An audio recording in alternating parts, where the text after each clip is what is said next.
Ladies and gentlemen, thank you for staying with us as well. We now move to the first plenary session of the day, which will be chaired by Ms. Alina Inae, lead advisor at the Aspen Institute Romania. Alina, the floor is yours.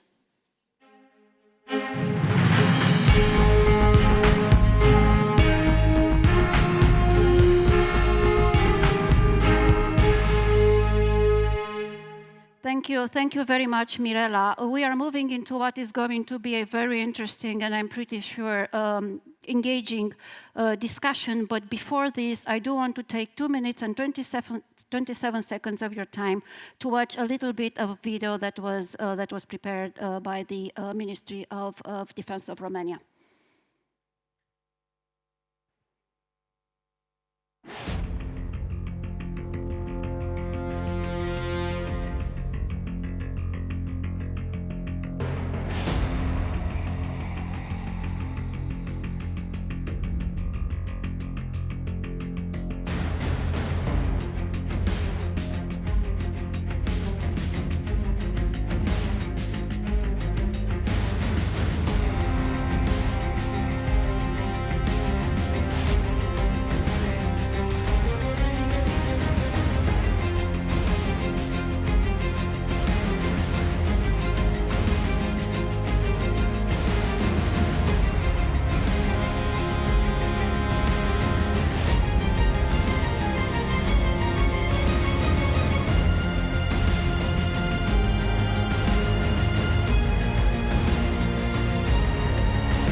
Thank you.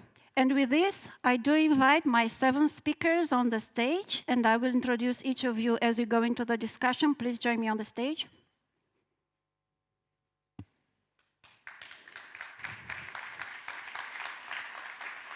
Bueno.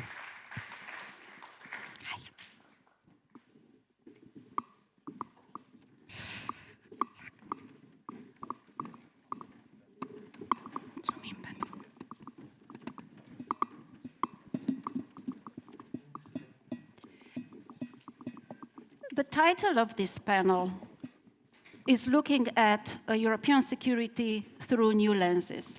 The new lenses have been somewhat presented by the speakers before me, by the President of Romania, also by Minister of Defense of Romania, and also by the President of the Senate of Romania.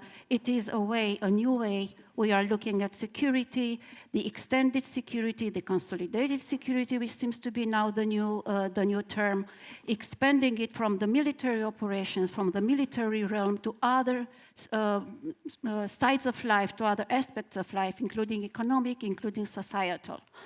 This is the first part. This is one of the new lenses that we are going to use to look at the security on this panel, but also there are other lenses which we are trying to use at this panel, which is looking at security through new possible multi-regional formats, revamped, reinvented regional formats, new regional formats, or already consolidated regional formats. We may be looking at Weimar Plus, we may be looking at B9, we may be looking at formats that we haven't quite thought about before and maybe discussed on this panel.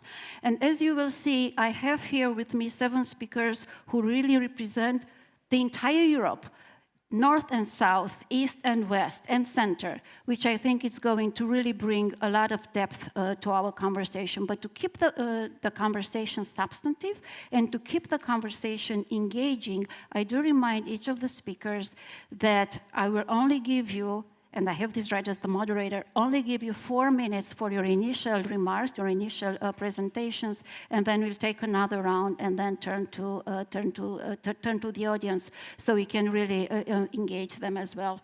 And I would start with the presidential advisor to the President Dan, with Mr. Radu Burnete, and I do want to ask you, as Romania is going now through the very exercise of recreating its own defense strategy, not to call it a security strategy, which I understand has been made public as of yesterday, as we are going through this exercise, what is the new lens? What are the new lenses that Romania has been using, is using, to look at security and defense?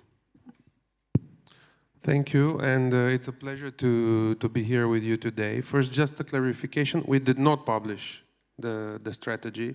We're still working on it a little bit. I know there was a bit of a rumor in the press, but no. In about 2 or 3 weeks, you will see the strategy. Thinking about the lens, I would say 2 things in the beginning as an opening, mindful of our time. First of all, thinking of these regional or flexible formats, I think they're a very good idea, and Romania supports these formats. But I think we have to be aware, or there's a fine balance between having multiple formats and still being coherent. That's one thing. So yes, let's have some different formats inside the EU and NATO. I think they're valuable. But we have to ensure that they communicate between themselves, or that there is a red line between all these formats. For example, in terms of Weimar Plus, I think Romania is a supporter of this format. But we do want to make sure that our voice and the CE voice is reflected in this Franco-German-Polish triangle, let's call it. So that's important. And at the same time, when we have a regional format, I think it's important that we are aware of, say, the Franco-German position when we meet in B9 and so on. So on this point, I think this is key.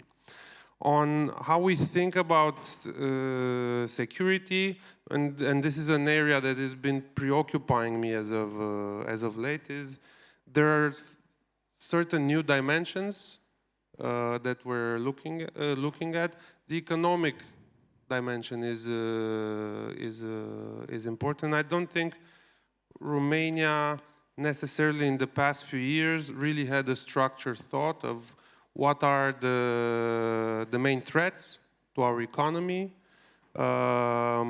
which are the main things we should be looking at specifically. To give you an example, we're developing Neptune in the Black Sea. We are putting offshore wind in the Black Sea. That's great from an economic perspective, but since I've moved within the presidential administration, I realized it's also a big target. And personally, I was not used to think of things like this. I saw the opportunity, yes, let's do that project. But now I have to think, and we as a country, we also always have to be aware that whatever large economic project we develop, it may come with a dependency. We need to map it out and be resilient to it. Or we might open ourselves to security risks. And again, this doesn't mean we need to become a fortress. We don't trade, we don't do things because we're afraid. But we just have to be more open on how we evaluate things. And I will close with this. In the document, the National Security Strategy, when we publish it, I think you will see a little bit of this new thinking, and I'm curious how you think about it. And some people in this room I can thank for having some conversations on this in these past few months. Thank you. Thank you for bringing up the critical infrastructure, and thank you for bringing up the supply chains. I hope that the infrastructure in the Black Sea will not only be windmills and Neptune Jeep. I think we'll be also looking at the undersea cables more seriously pretty soon. So more things to secure and to protect. But he also brought up something very interesting, and I do want to move on to the ambassador. You brought up fragmentation versus cohesion, or cohesion versus fragmentation, East, Central, Central and Eastern Europe, the rest of Europe. And I do want, as I said, to turn now to Nicolas Warnery, who is the ambassador of France to Romania, to, of course, use the new lens that France is using to look at the security, but also if you want to tackle a bit this issue of cohesion and fragmentation when you look at regional formats. Thank you. I think we are more on the side of cohesion than on the side of fragmentation, despite the many difficulties that we are facing. And coming to the difficulties, I would like, before answering to your question, to say again that we are facing two wars. What I call the real war, and I pay respect again to my Ukrainian colleague here, a real war which is killing people. And at the same time, we are facing, we know that, all of us, this hybrid war with interventions in our elections, with drones, strange flights, with disinformation, with many different elements that we know. Plus, another factor which is important, I heard that in the previous panel it was mentioned, the unpredictability of the new world, including the diplomatic one. So some summits that will be postponed, some elements that we are waiting for, etc. But despite all these factors, I think we are quite efficient in terms of cohesion. We are taking new sanctions. We are taking sanctions on the Phantom Fleet, for example. We are building this coalition of volunteers. That means we are ready in case of ceasefire or peace process that we all hope here in this room. We are ready to offer real security guarantees. We are many countries around the table. Everybody, and there is a meeting Friday in London again on this very sensitive topic. So everybody is bringing what he can, what he wants, on land, on sea, in the air, in logistics, and we are all working together in this perspective. And I would like to mention, of course, there was a nice little film before, the Dacian film, the Dacian fall exercise that is actually taking place now here in Romania. That will be the biggest military exercise since Cold War. We must realize that. We are going to go up to the brigade level.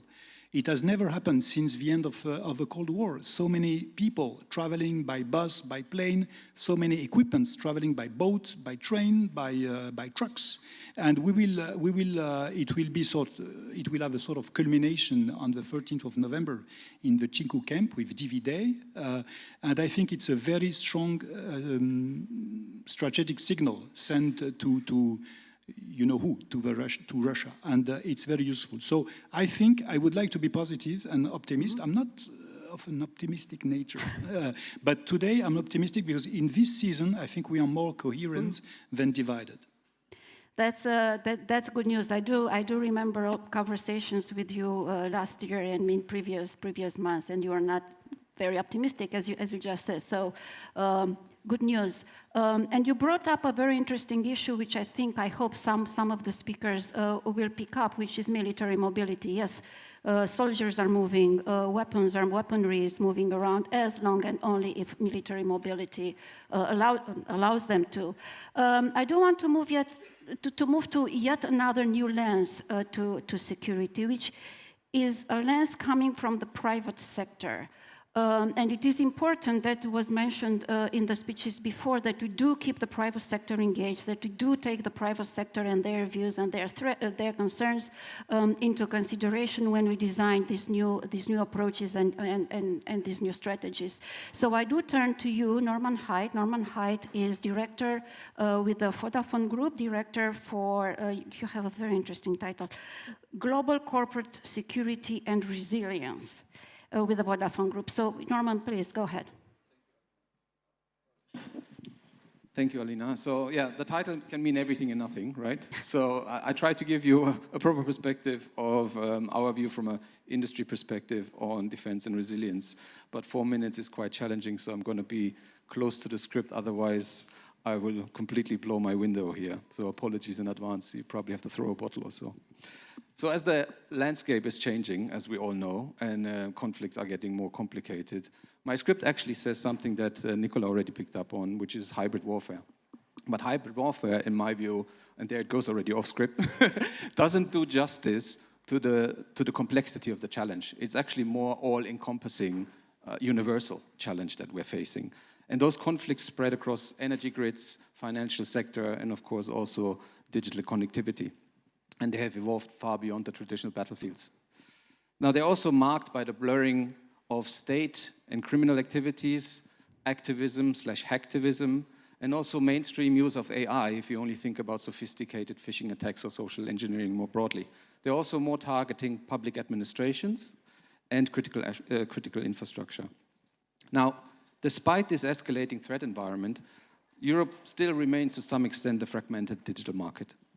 Operators such as ourselves in Vodafone, we navigate across many regulatory environments, each with a different interpretation of the respective security regulations. Vodafone, for example, is one of the largest pan-European communication companies, and we provide connectivity in more than 171 countries, and we have strategic alliances in 46 more. We also have connectivity from the sea to the sky, if you want.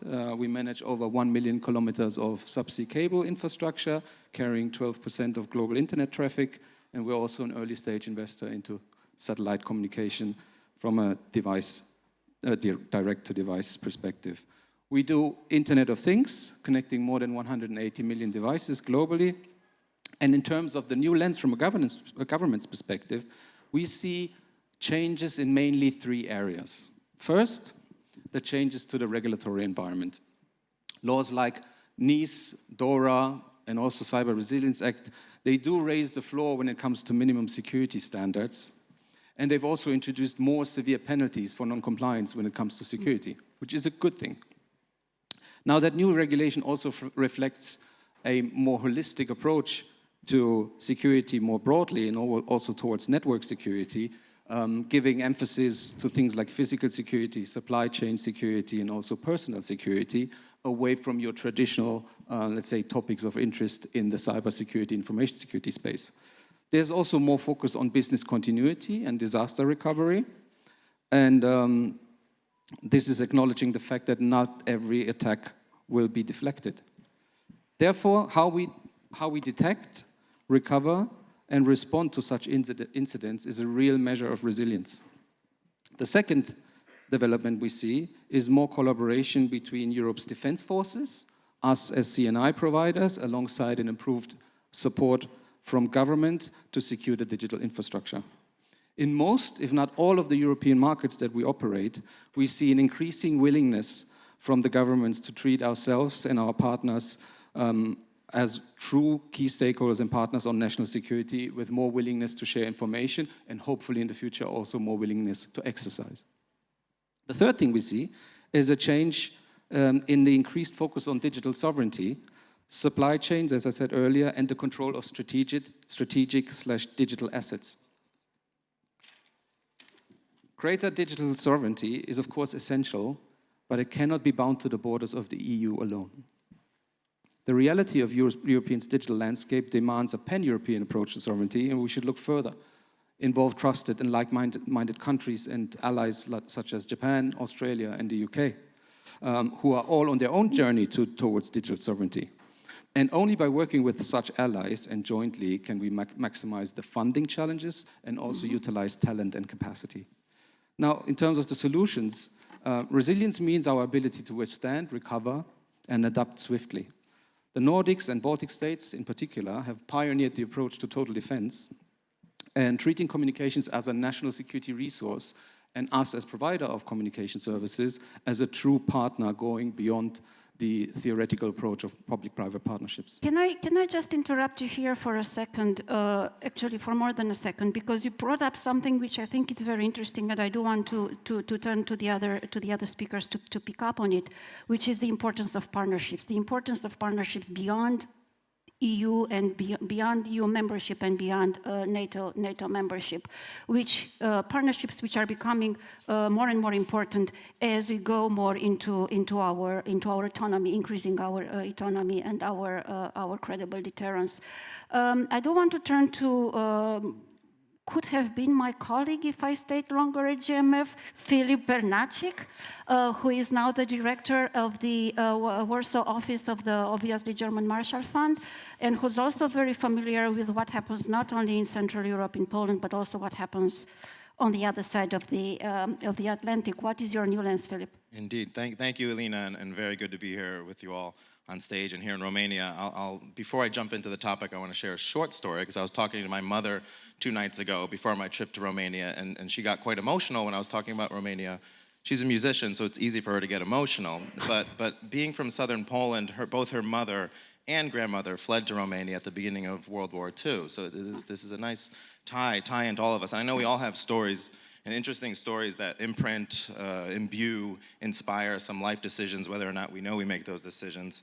But in that spirit, I'm going to try to tie some of that together, Poland, Romania, US, in sort of a 4 Cs initiative for one more GMF paper coming your way soon. I spent roughly the last decade in Congress in the foreign affairs space, which means 2 things, essentially. I was trying to convince members of Congress to use their limited political space and time to care about Europe and some of the caveats that we're talking about here. And then I was also trying to convince them to do something here in Europe and in some of those caveats in what we're talking about here. And that could be statements, high-level visits. I saw our NATO friends here as well, or legislation, or even sanctions. And as you may have picked up or may have noticed, it's always political, and you have to make that argument of where those hopefully shared interests are. And I'm always happy to make that argument, but it has become more difficult. I remember distinctly introducing and prepping for introducing the Weimar and Weimar Plus ideas to some of my colleagues in the most friendly corners of Congress. And I'm talking about the Romania caucus, a bipartisan group of 20 members of Congress, the NATO Parliamentary Assembly. These are our friends. And then I noticed they were not essentially interested in both my explanation of Weimar Plus, or in my explanation of the pronunciation of Weimar as well, but they were always interested in the juice that we're talking about, some of the topics that we talked about as well. Like what are the issues that we're trying to get at, in the hopes, and these are our friends and allies in Congress, I mean, in the U.S. political spectrum, in hopes that the U.S. could help Europe get on this glide path without an abrupt rip away from the U.S. towards a self-reliance. And this is glaringly obvious as the U.S. turns inward or elsewhere, diplomatically speaking. However, I'm not a diplomat, a failed one, and I would only add as we witness the U.S. being distracted or even driven by interests that may not align with Europe's, kind of getting to some of your values points. One more reason these things must succeed, whether or not you poke at holes at some of these groupings, and therefore it's even more impetus to even look for spaces in the U.S. when you need a push in sort of special cases. And finally, one more caveat before I wrap up, because I'm not convinced that these, and this is maybe part of a Polish perspective as well, that these initiatives and formats are enough on themselves, and that the U.S. still has interests and interest in pushing where need be. And I think there are two ways to get there, and I think leaning on some friendly relationships now, unfortunately, they matter more than ever, and Warsaw is being a good example, or finding spaces where our interests do align, hardcore interests when they do align, and trying to stay away from spaces that could blow things up, unfortunately. I'll stop here, but I'm happy to be based in Warsaw now and continue to foster those things with that history and common Right. goals in mind. No, but it's good because you did bring up another new lens, which is the new transatlantic, the evolving transatlantic relation in the current reality, and it's an important lens. Thank you for bringing it up. We've been talking about new lenses, but I wonder if the old lenses are not worth looking at or through them. If only focusing on what is new in our approach to security will not make us forget what is really valuable in the military realm, in the hardcore security, in what is called the old look at the security.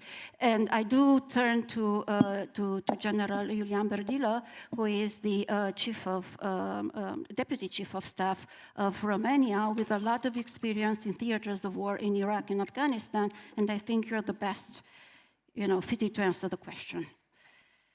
Thank you so much. First of all, thank you for the invitation to speak on behalf of the Defense Staff. General Vlad this morning told me that I have a strong challenge today, especially with a panel that has so much expertise. What I want to start, I know I'm eating from my time, but I'd like to ask the audience and modestly salute the 20th anniversary, but also to salute the soldiers training in Dacian Fall with a round of applause because they're training hard out there.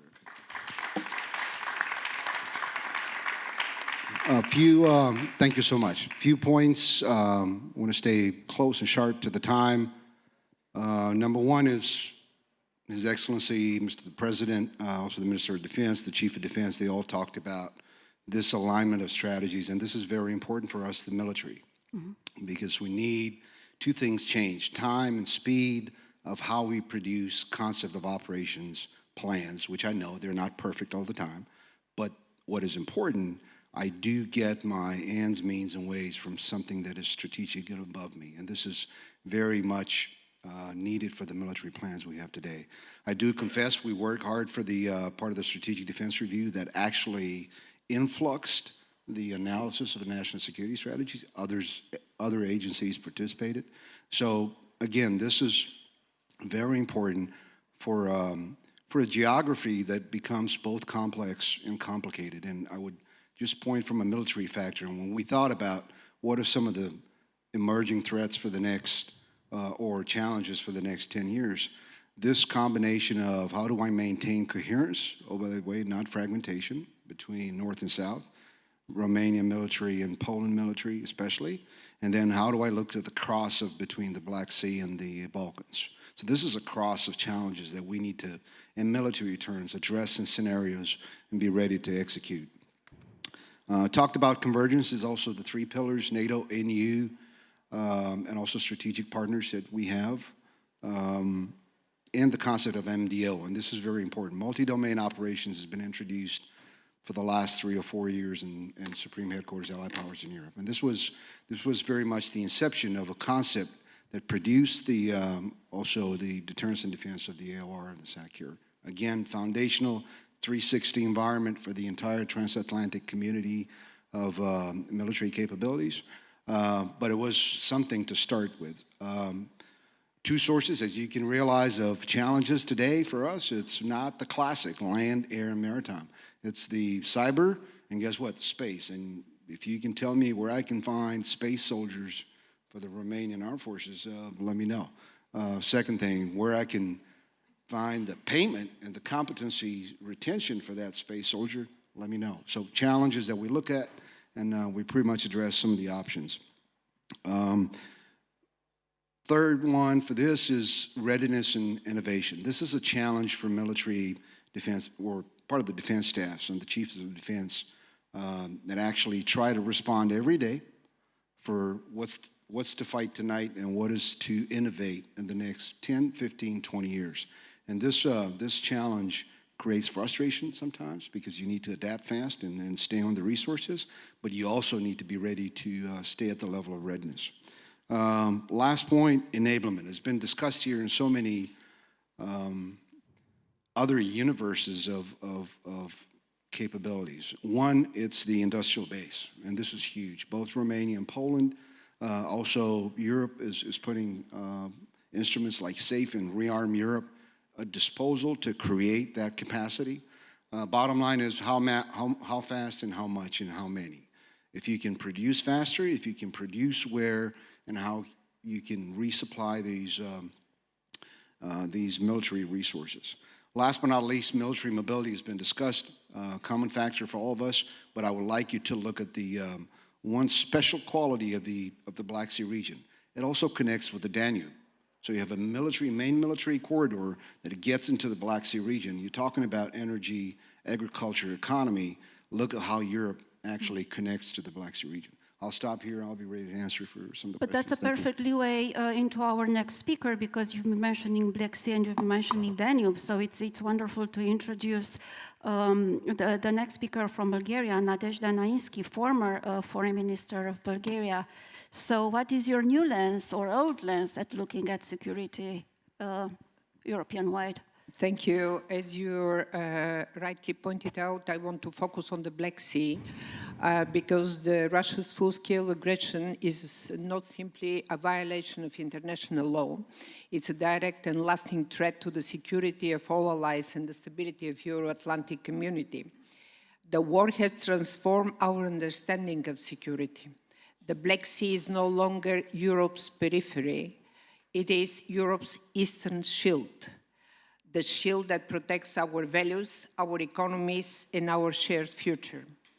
Since the illegal annexation of Crimea in 2014, Russia has turned the peninsula into a militarized fortress, a platform for cohesion and power projection. For the Kremlin, the Black Sea is not neutral space.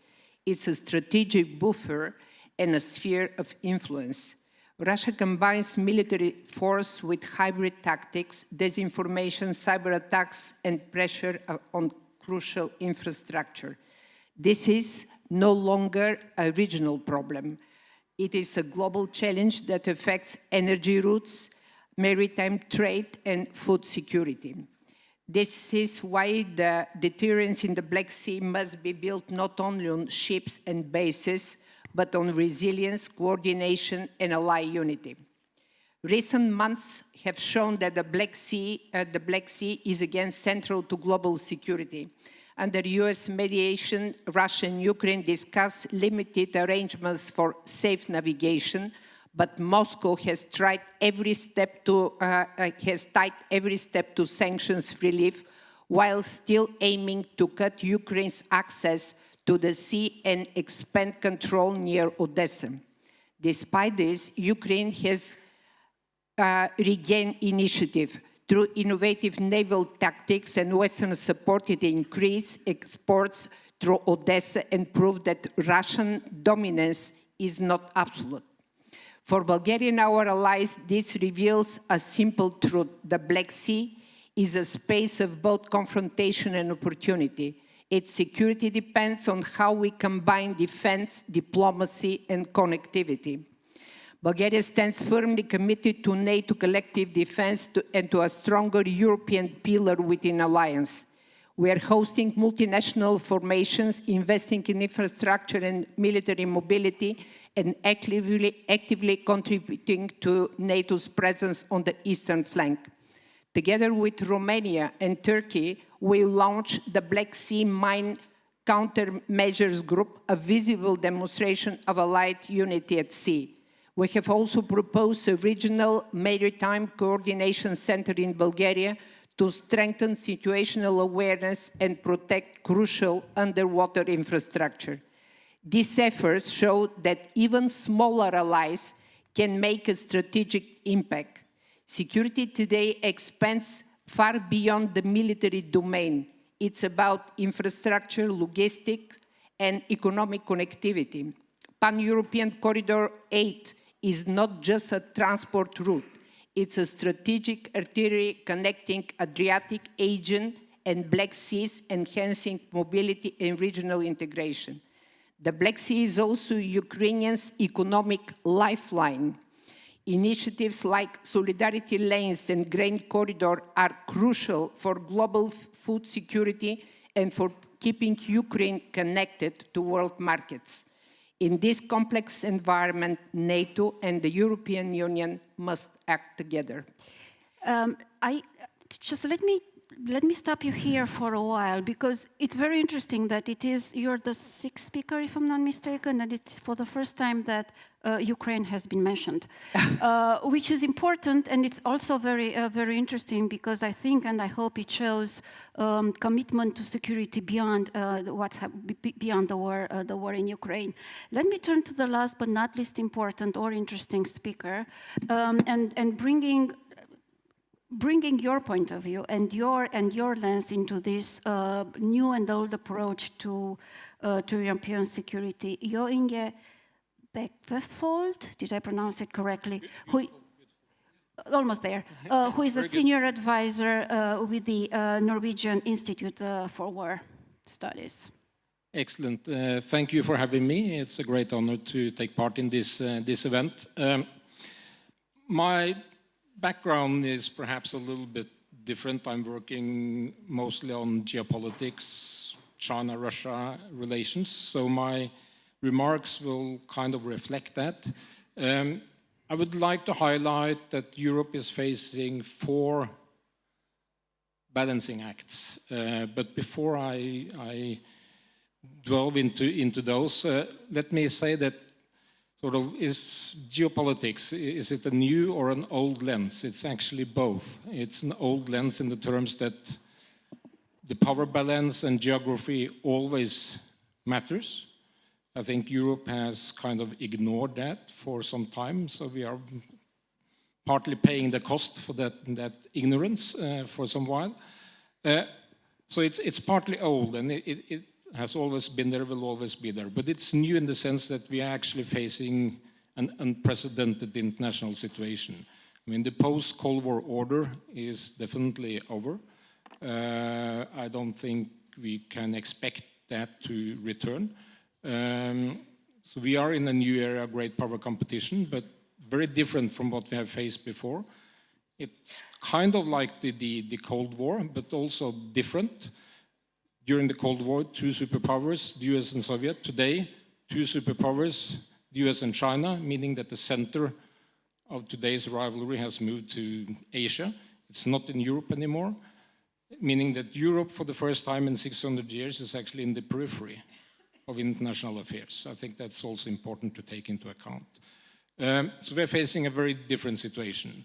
And then the 4 balancing acts that Europe is facing is first, is to what extent we need to keep the US in and at the same time enhancing European strategic autonomy. I think it's very important to keep the United States on board as an ally in NATO, but at the same time, it's also important for Europe to enhance its strategic autonomy.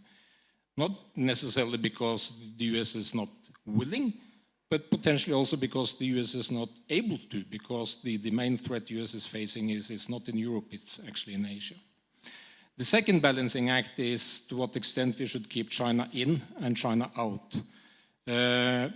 Because Europe needs trading partners, meaning we can't cut off trading ties with China completely.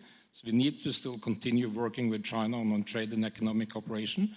But at the same time, it comes with some risks. So we need to combine continued trade and de-risking. And this is a complicated balancing act. The third balancing act Europe is facing is collective security at home versus out of area. And when I'm talking about out of area, I'm not thinking about war on terror or Afghanistan type of scenarios. I'm talking about the expectations that Europe should contribute to a scenario in East Asia. And if Europe is having struggles defending itself at home, is it then feasible at all to also contribute to on the other side of the world? So this will be a very complicated balancing act as well going forward. And the last one, which is probably the most important, and I think all the other speakers I've kind of alluded to this, and this is the balancing act between unity and diversity in Europe. Because over the last few years, we have seen kind of a regionalization of defense initiatives, and which I think is very good. But it's very important that these initiatives does not come at the cost for the sort of the coherence and the unity of European defense policies. Thank you. Thank you. Thank you very much. I do want to invite those of you who have questions. First of all, I invite you to have questions for the speakers. And secondly, those of you who have questions for the speakers, there are 2 microphones in the back of the room, which you should use to ask your questions. So please go ahead and use them. But I do have a question for 2 of the speakers on the panel. And the first question goes to Mr. Heit, because you've been mentioning that more and more governments are listening to your concerns and are taking your concerns into consideration. And I wonder if you could tell us more about these concerns, and secondly, are you moving from reaction of governments to more proactive involvement into everything that is planning going forward? That's my first question to you, and then my second question is to Mr. Burnete, because you said that more and more you understand the economic side of security, the economic security, and all the implications of it. And I know that in a few weeks you said that the new strategy, security strategy of Romania is going to be made public. But I wonder, how are you tackling this new understanding of yours? How are you tackling these new aspects of security that you are revealing? So go ahead, Mr. Heit. And I do want to ask you to take 2 minutes and 8 seconds for your question, for answer. Of course. So to your question about government's collaboration, interest, willingness to listen, providing a seat at the table, I think obviously there is some sort of increased curiosity and interest into our capabilities, what we can provide, also in regards to resilience, and of course our experience. I talked about, and this is one of the reasons why I gave you those data points, the large footprint that we have gives us, of course, a very interesting insight and a lot of data points, plus lessons learned and experience to handle crises. And so there's an appetite to share information and learnings, and there's also an acknowledgement that connectivity is the backbone of technology. Modern technology, everything is connected. I spoke about IoT devices, but even on the battlefield, and you see that in Ukraine, 5G standalone in the future, but also in general connectivity is crucial, right? And therefore, not only do we have products in that space, but we also want to be part of the discussion, thought leadership. And I think this is improving, but to my point earlier, we need to move the dial from theoretical conversation and to working hand in hand with governments in a collaborative, operational way, away from consultation after the fact. Right. Okay. And in terms of us being a single point of failure, I think there's a lot of shared learnings and mutual potential. Thank you. Mr. Burnete. I would share two things that are on my mind as we talk about this intermingling between economics, economy, and war. And one of them is I want to pick up on an idea that was already discussed, this old and new. I want to say dilemma, but it's not a dilemma. And we talk a lot about drones that use AI and cyber war, and I think for many people it gives the impression that war is being dematerialized, it's somewhere in the cyberspace, and I think that's wrong. I mean, we're not talking about a drone, we're talking about hundreds of thousands of drones, and these drones are powered by AI, which uses a lot of energy. So I still think that the fundamental strength of a powerful country or Europe is raw industrial power. Okay, you use that industrial power towards new things, that's true, but if you don't have it, you're not going to be able to face a threat. And for me, a key question is how you build a civil economy with this industrial power that if push comes to shove, it can serve military purposes. And secondly, I've been reading a lot in the little spare time I have about how the US managed to put its industrial base towards military goals at the beginning of the Second World War. And honestly, what I found out and I was not aware of is that this was done partly by the private sector, and they were invited to do this by President Roosevelt, who was a Democrat, so not necessarily a great fan of the private sector. And it got me started that, okay, government and people in government agencies and the military talk a lot about how we do this. I don't think we've brought in enough of the private sector in this story, even in terms of thinking about things, and it's something I would like to bridge in the future. It won't happen overnight. So those are two dimensions that are on my mind.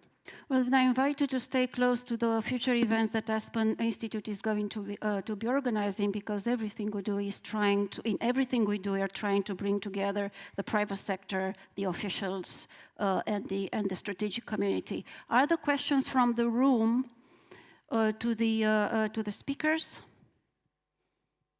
We still have about 10 minutes because I was asked to finish earlier. Yes, go ahead, but Radu, you have to use the microphone because otherwise we cannot hear you. And do introduce yourself, please. Good afternoon. I'm Executive Director of the Euro-Atlantic Institute for Building Resilience from Moldova, Chișinău, ex-military planning, colonel retired, and my question is for the only military guy on the panel. And of course, whoever wants to take it. But you rightly mentioned about the R&D sector in the military. And you mentioned also that you have to think today what you're going to do in 5, 10, 25 years. But in my opinion, I would argue that the innovations is happening every other day, taking into consideration the war in Ukraine. So my question is, given the way we plan things and we field equipment in the military domain, and it takes time, it's a very inert system. Do you have any solutions right now how to build this flexibility and how to innovate overnight, how to field this equipment in order to respond to these military threats? Thank you. Thank you. Let me take another question. Do introduce yourself, please. Hello, everyone. Ștefan Cibian from the Făgăraș Research Institute, Center for Global Affairs and Post-Development. Hybrid threats were mentioned. It is interesting, I think, to note that a lot of these threats play out in local communities. It is people in local communities that spread disinformation. Climate challenges are faced in local communities, terrorism, etc. Yet, we do not necessarily have much capacity in local communities to defend from such threats. So the question is, how do we build the capacity of local communities to defend themselves in this context? Thank you. And Goran, please. Thank you. Goran Bogdilski, Senior Fellow at Hertie School in Berlin. I double the previous question. You know, what do we do with the people? That's actually what keeps me busy. I look at the people as opposed to the money and the military kit that most people look at Europe. But my question is about the countries that are not represented on your panel. What do you say or talk with people in Spain or even France or Germany, where I reside, where actually the assessment of threat is very different from the one that you pose at this panel? I personally agree with you, but they have a bit of a different opinion on the threat. How do you engage in those conversations? Thank you. Great, thank you. Let me now turn to the speakers and let them answer the questions. And also, please do wrap any final remarks that you'd like to make, because with this round, we'll have to unfortunately close. And I will start with you, Norman. Okay, thank you. So, apart from the number one takeaway that I wanted you to get from our perspective and also from me personally is reaching out to work more collaboratively, more operational, right? away from, I mean, of course, we are also interested in being involved in the policy making and the security policy of things, but also in terms of the operational planning and supporting real resilience, measurable output. And then the second thing I would like you to take away is a little bit of the pain we're facing in dealing with the regulatory landscape, right? Because that is not harmonized in Europe to a great extent, especially when it comes to security, and operating across all of those different jurisdictions makes it much harder for us to utilize our capabilities and also our investments in a more innovative and more resilient way. So that is also an ask for governments and for our partners to work on a more harmonized, and I'm fully aware that this is slightly controversial in terms of creating a framework that applies equally to everyone, but it doesn't interfere with the individual responses that it may require on top of that. Thank you. I will turn, just to confuse everybody, I will turn to the general to answer the question. That's okay, no confusion. And as good as your question was, I think you can return back to being active, because that's a good question even for military planners that are still in the force structure. Let me say succinctly 2 or 3 things about inside the answer. One, I don't think the classics are away. So fixed wing, rotary, armor, deep fires, and logistics are still there. Okay. The introduction of underwater drones, counter UAS, all kind of this system, plus the electronic warfare, plus the satellites, only brings more complexities, but still, deterrence and defense will rely, I personally think, predominantly on the big dogs. Okay, so that's, you need to maintain, and I would subscribe to the idea of how do you bring private and public sector to the discussion of what is the civil economy that is so agile to support crisis and war. 1. 2, make sure you invest in the young generation. I would very much appreciate for some of you to study some of the university hubs in Romania and to look how they started to develop the human-machine interface classes. This is coming. So from my HIMARS system, there'll be one day in 10 years when this soldier is going to be an interface with a machine. This is not something too distant, but this is coming. So invest in that, and that becomes a critical advantage. Last but not least, don't forget about leadership. Leadership is important because it gives responsibility of the common values we represent, and I think the Russians don't have that educated enough. It's still a doctrine of autocracy, which to some of them may represent advantages, but in a strategic and operational, tactically they can win. Strategic and operational is going to be more difficult. Last but not least, and this is going to be my ending, don't forget, an alliance of common values will always be stronger than toxic federation of interests. Okay, thank you. Thank you, Philip. Yeah, thank you.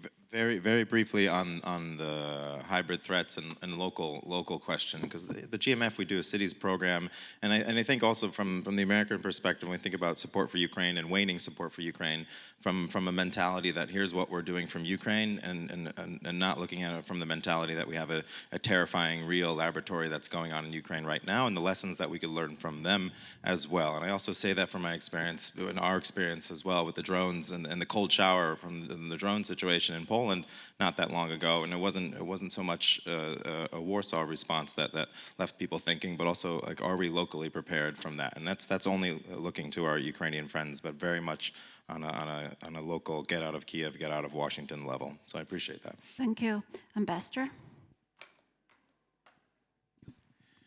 About the perception of threat in Western Europe, you mentioned Spain, France, and Germany.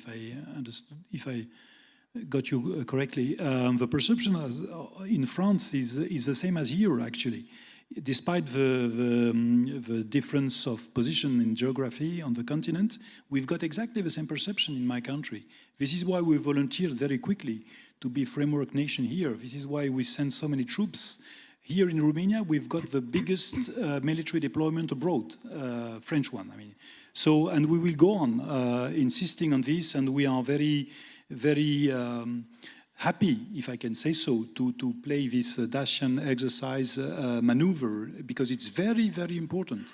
So the perception would be the same, actually, and the coalition of volunteers is showing that the Black Sea, Ukrainian war, Republic of Moldova situation, hybrid attacks, etc., are just as if it would be in our neighboring countries. So we are fully involved in that. Madam Minister. Thank you. I just want to mention something else. What happens now in Ukraine is a realpolitik, is a real war. And that's why when we talk about war, you ask, what should we tell people? That reminds me, a couple of years ago, during the war in Kosovo, in the Western Balkans, my government has to explain to people why should we support NATO without being member of NATO at that time, nor of the European Union. The support for the decision of backing NATO was about 14%, 1-4. And we travel all over the country, meeting people face to face, speak to each and every one as much as we can of them, and answer to their questions. There is no better way to contact people, because the hybrid war has never been stopped. It's all the Cold War was a hybrid war. All the mites, all the prejudice we have been educated in the past. And we proved at that time that the only way to make the truth to go to the minds of people is to communicate with them. And here the question about leadership is crucial. Because there was an old song, too much talk and no communication. If there is no communication, no matter how many programs we do, how many speeches we deliver, if we are unable to make sure the people understand our messages, unfortunately, the dark side of the moon can prevail. And we have to be very active and really support the leaderships in the countries. Thank you. Inge? Yes, two comments. One on threat perceptions. I think we should be honest and accept that not all European countries have the similar threat perception, but we should strive for it, I think. And that means good dialogue, talk with each other, but at the same time accepting the fact that geography sort of shapes different threat perceptions also across Europe. My second comment, which is actually kind of my takeaway from this session, it relates to the hybrid threat and the situation in local communities. Actually, my friend at the end of the line here mentioned it in his opening remarks about the total defense concept in the Nordic countries. I think that's very important. I'm not talking about a full militarization of societies. I'm talking about an increased awareness across sectors, military, civil, private, and to create meeting places like this we have today, which I think is a very, very good. I think that's important to build resilience in all European countries. Thank you, thank you. And with this, I do want to thank all of the speakers. Go ahead, Mr. Burnete. Maybe just one small comment on this threat perception, because I think it's a very important question for Europe. And I guess I'm not the only fan of the Federalist Papers in this room. This is an old question: how you get a polity of 500 million people to agree on something. And here I think we have to be aware that there are these differences, and the solution to these differences is a sort of a centralized command. NATO helps, but Europe has to have a centralized military command in my view, because I think people understand the threat in the same way.